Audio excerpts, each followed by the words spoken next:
Hi guys, so dahil nasa probinsya tayo ngayon, gagawa tayo ng pickled mango.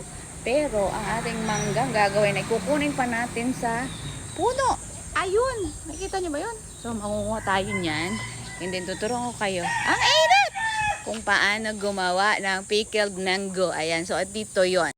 So ayan, nangunguha kami ngayon dito. So fresh na fresh yan.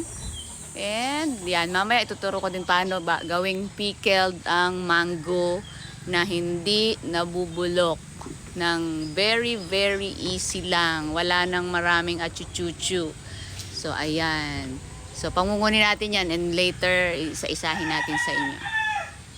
Yan, as of now meron tayong 4, so maya punuin natin yan.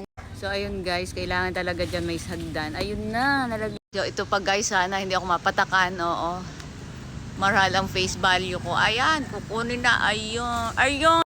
So ito guys, iikot ko lang kayo sa aming farm. Achoo, sana all my farm. Ayan, ayan. So nakita nyo yung sasakyan ko. Ayan ang laglag. And ayun guys, puno ng kapitbahay. Pangunguhanin namin dito, charot. So maraming puno dito. O pati bunga. So, baba ulit tayo, i-check natin kung marami na silang nakuha. Ang init na naman guys. Marami na ba silang nakuha?